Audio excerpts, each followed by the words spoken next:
یہ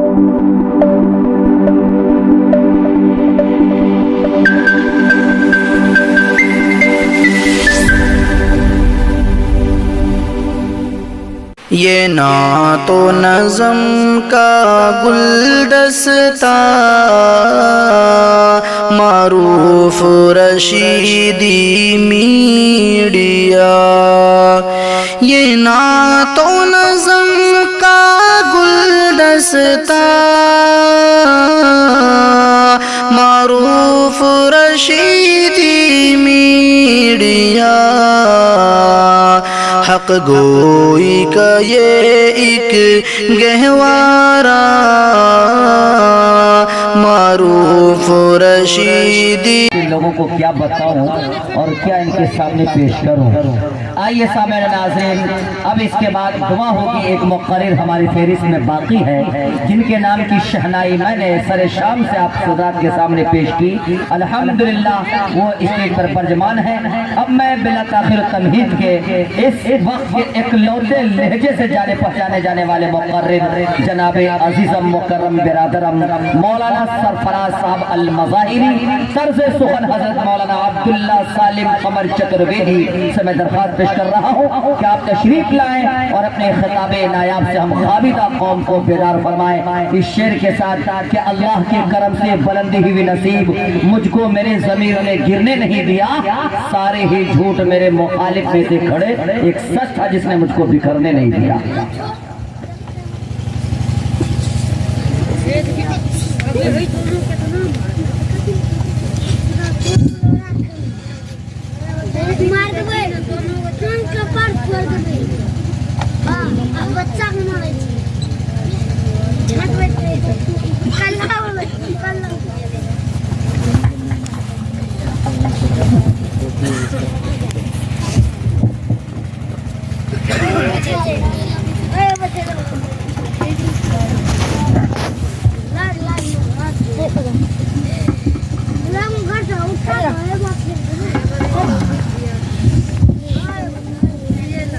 السلام علیکم ورحمۃ اللہ وبرکاتہ۔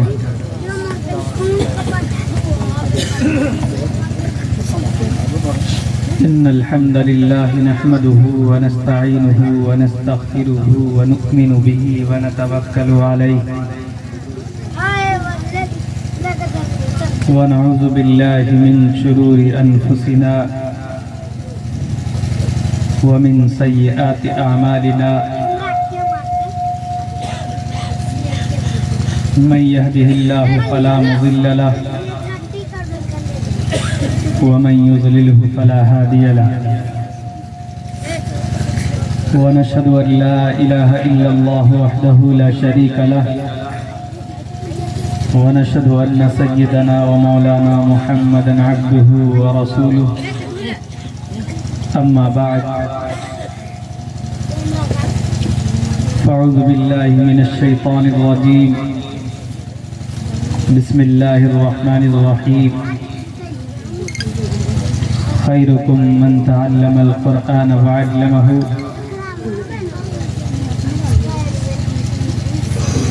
یا ایہا الذین آمنوا هل ادلکم علی تجارت تنجیکم من عذاب علیم، صدق اللہ العظیم۔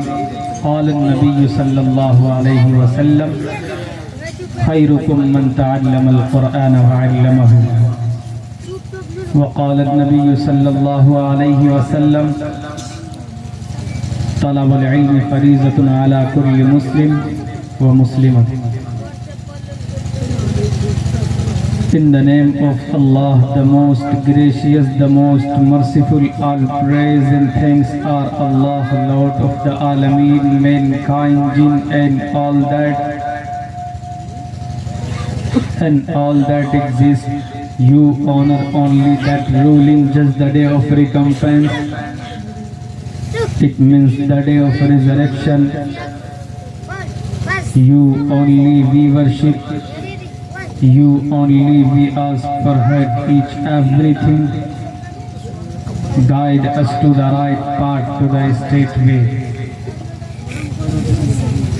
All praise be to Allah and Cherisher, the sustainer of the world. And may the blessings and peace be upon the Master of Prophet, on all of his companion, the primary aim of life that has been programmed, recognized. There is nothing but to receive some blessing from Allah subhanahu wa ta'ala. Natasya partimasti yassanama mahaddasha sha'eka eka virdayka eva.